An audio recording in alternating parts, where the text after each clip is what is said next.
All right, without further ado, we are going to review the slides on how to build a plan for the Master Recruiter Badge.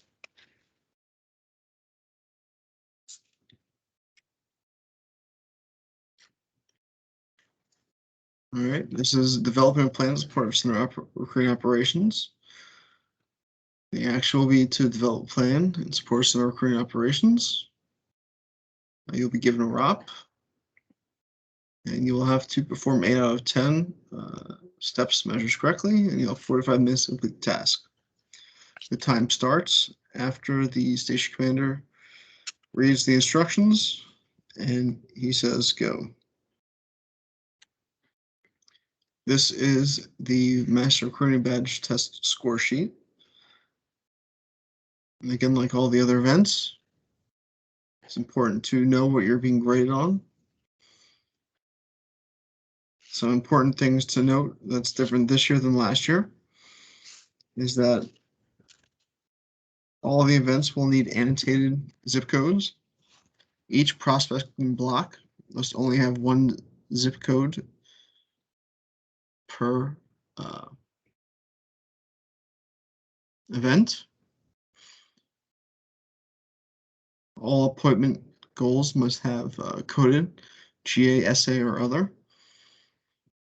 They must be annotated correctly as per the instructions from the station commander. Your AAR time cannot be longer than 30 minutes. You must annotate recruiting NCO comment addressing the overall goal of the plan. And you must submit the plan. Those are all things that were in previous years. Master Recruiter Badge rubric. They added them in this year. So know those. You will be graded on those.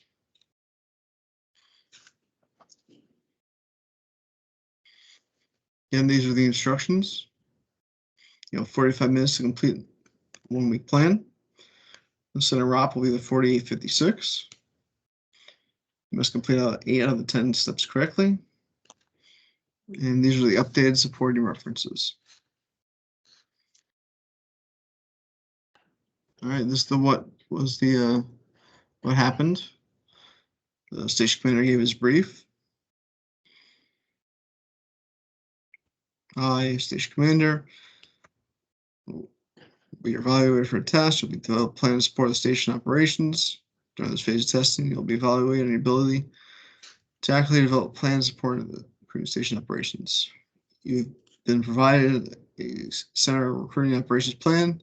You have access to all the required resources and equipment.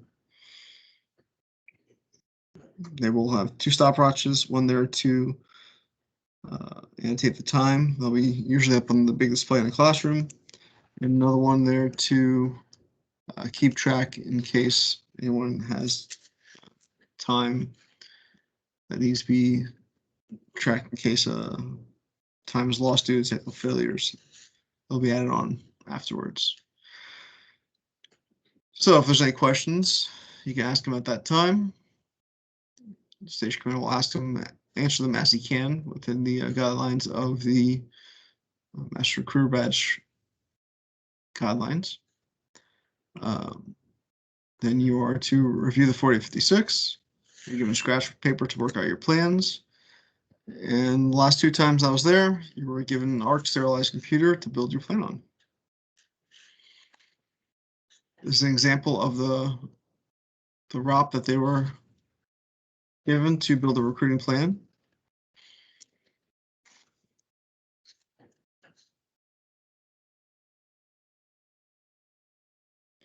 So you were given the specific office hours for the specific events. I built the specific events into the plan first. So if you look, let's see, over here, I worked it kind of backwards. All the things that I had a hard time for, like the any activities that I had to go to, school recruiting events, sports events, anything that was after hours. I built those in first, and then I built the rest of the school recruiting plan around that.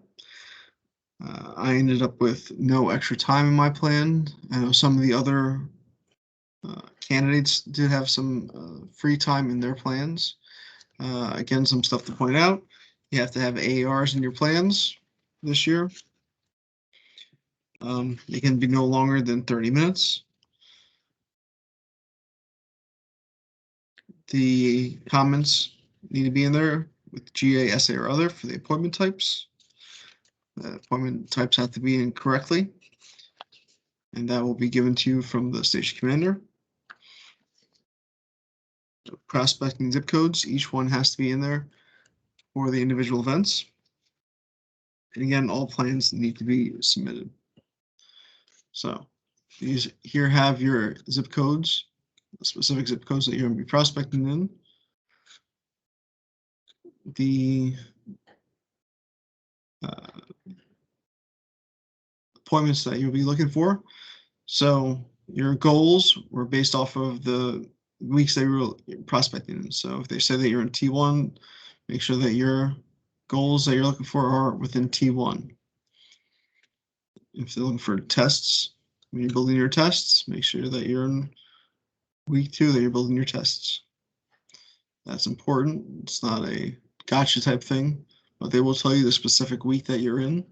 So make sure that you're building your plan for the specific week that you are in.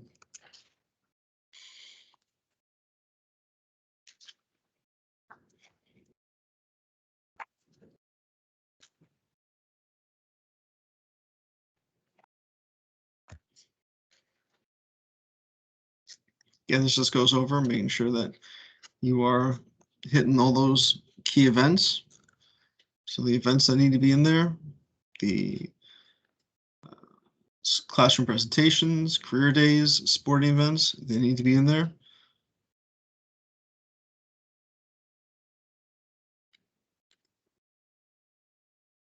That's how I built my plan. I put those events into there first. If they're saying that you have an activity after hours, make sure you build that in there. And then you build in the more generic prospecting in there.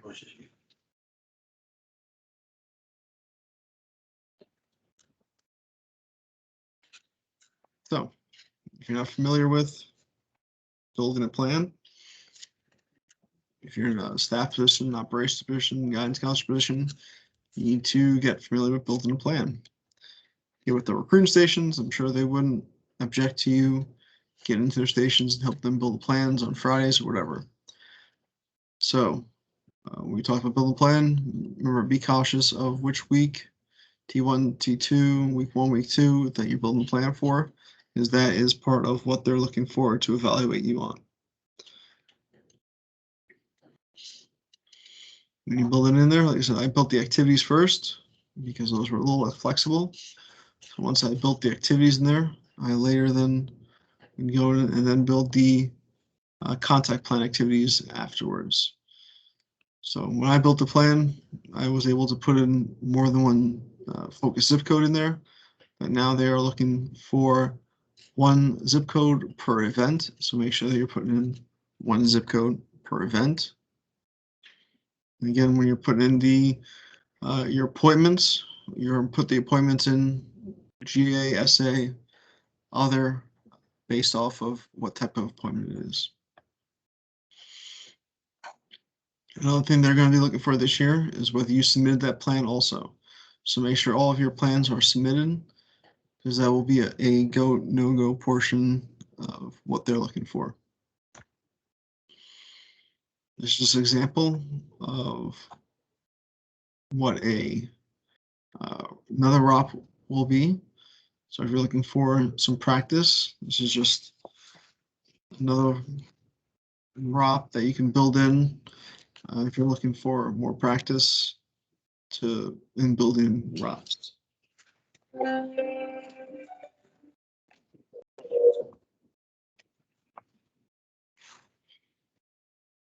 There's also some more details in the notes section of the slides, which are uploaded into the file section of the Master Recruiter Badge Group. All right, I don't think anyone else entered into this presentation.